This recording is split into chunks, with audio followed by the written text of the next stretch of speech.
Por enquanto. Porque Gilmar já pediu para o Mussolini da Moca ferrá-lo. Falo do Zema. O Zema que vem namorando aí uma vaga de vice-presidente na chapa do Flávio presidente. Mas que também é presidenciável.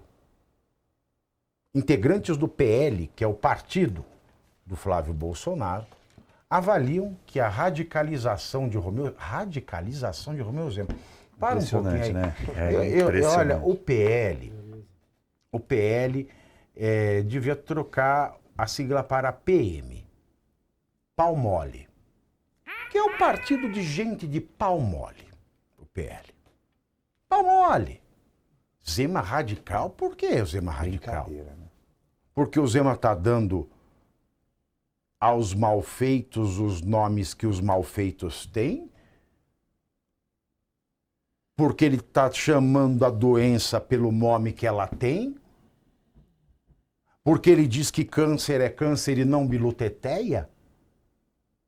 Mas, né, esses integrantes do PL, esses gênios da política, gênios da política, o PL, gênios que, vale repetir aqui, no ano passado, neste mês de maio,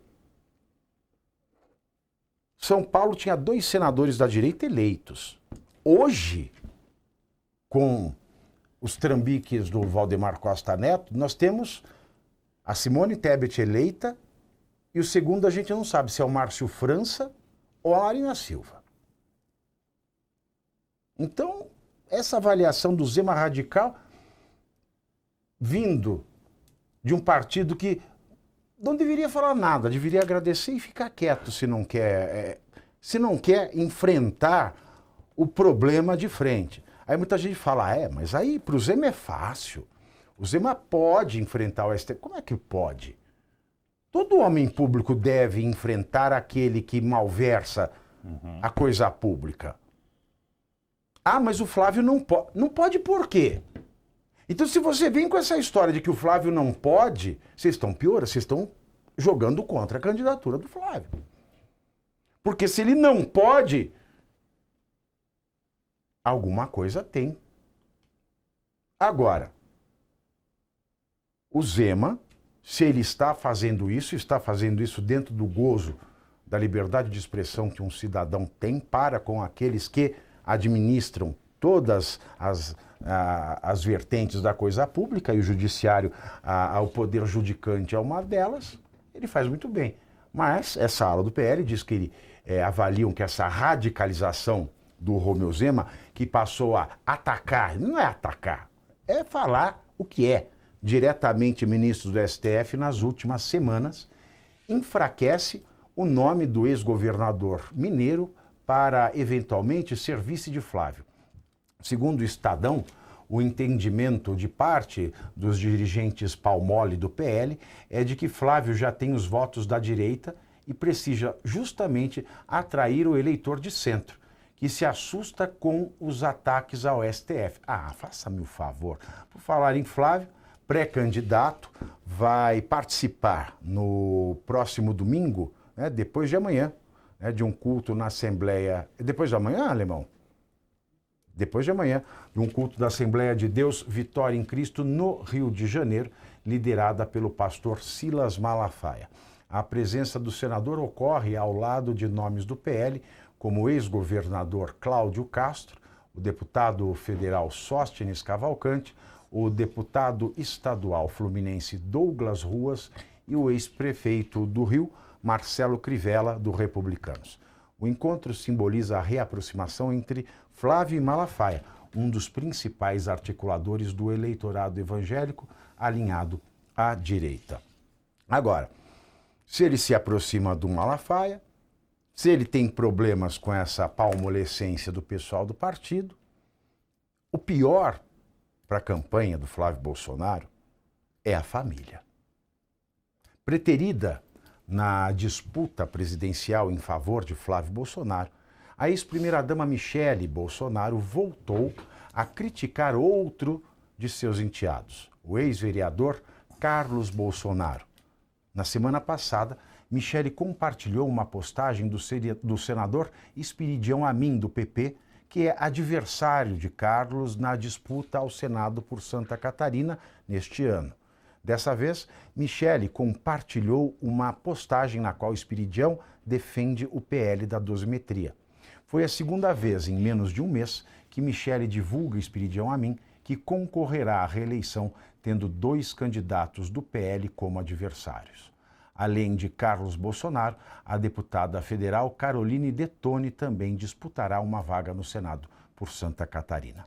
Michele, aliás, tem sido contrária à possível candidatura do deputado federal Mário Frias, do PL, ao Senado paulista. O favorito é o presidente da Assembleia Legislativa, André do Prado, que ninguém conhece, e corre por fora o vice-prefeito de São Paulo, Ricardo Melo Araújo. Segundo a Folha, a relação entre Mário Frias e Michele não é boa, principalmente depois que o deputado afirmou em abril de 2025 que, aspas, ladainha da inclusão deve ser eliminada da direita, fecho aspas. Michele, que tem a inclusão como bandeira, publicou um vídeo em repúdio a Frias, defendendo a acessibilidade. E Michele negou, em nota nas suas redes sociais, que tenha se manifestado contra a candidatura de Frias ao Senado. Ainda falando em Michele, depois de um esforço de meses dos aliados de Flávio Bolsonaro nos bastidores, a ex-primeira-dama aceitou fazer as pazes com o enteado. De acordo com o jornal O Globo, Michele fará um gesto de pacificação, manifestando apoio público à candidatura de Flávio em suas redes sociais. Michele vinha se recusando a declarar apoio a Flávio, e isso preocupava aliados do senador que apostam nela para vencer a resistência do eleitorado feminino, em que o senador aparece em desvantagem em relação ao presidente Lula nas pesquisas. Michele estava rompida com Flávio desde novembro do ano passado, quando criticou publicamente a aliança do PL com Ciro Gomes no Ceará, articulada pelo deputado federal André Fernandes, a pedido do próprio Jair Bolsonaro, Caivano. Pois é, você viu quão extenso é essa luta, né, entre os membros da família. É uma pena, realmente uma pena. Mas parece que a última pedra nesse tabuleiro aí foi exatamente essa, que ela vai manifestar o apoio, vai acabar com isso. Na questão do Mário Frias, não preciso defender o Mário Frias nessa questão, não é o caso, mas houve um misunderstanding.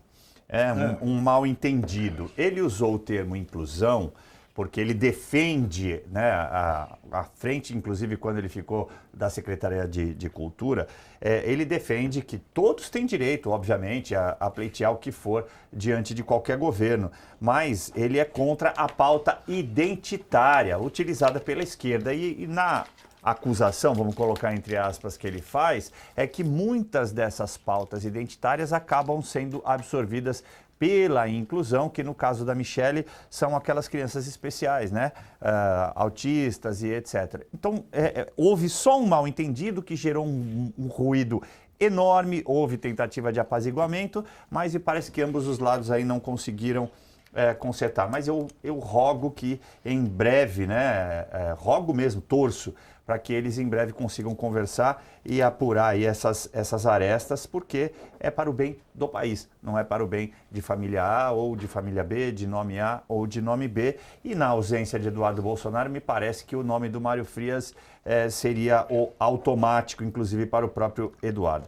No caso do André do Prado, ele é um candidato do Valdemar, né, Pavê? E me parece aí que o Valdemar é que está falhando, porque ele se comprometeu com o próprio Bolsonaro de que um candidato era do Eduardo, aqui para São Paulo, né, na cota do Jair Messias Bolsonaro, e o outro seria dele. E aí, ao tentar simplesmente suprimir duas candidaturas, parece que ele está avançando. Ele cedeu, né, o Derrite para o PP. Exato. Num momento em que o Derrite ganharia o Senado.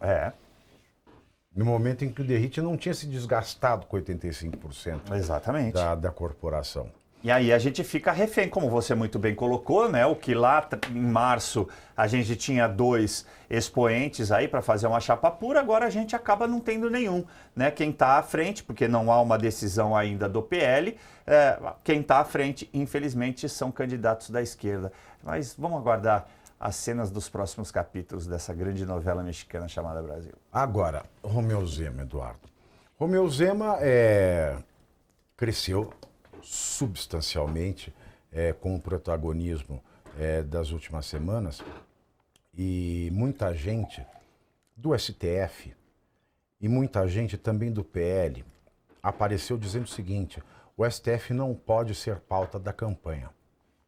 Eu, particularmente, não sei você, eu discordo completamente. Se eu pudesse discordar mais de 100%, eu discordava, porque o grande tema desta eleição é o STF.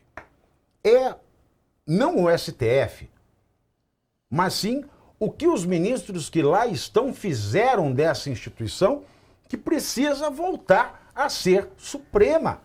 Não dá mais para que ela seja tirana.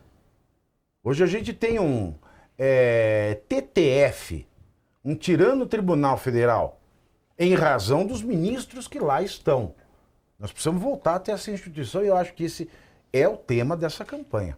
O maior deles, até porque, vamos dizer, que o próximo, o Alcolumbre só vai sabatinar o candidato indicado pelo presidente que vencer essas eleições. Naturalmente, quem vencer essas eleições vai passar por mais 3 aposentadorias de ministros do STF. Se tiver um impeachment, a gente está falando de um presidente que vai colocar 5 ministros na corte. É muita coisa. Tem que ser o tema da eleição, não?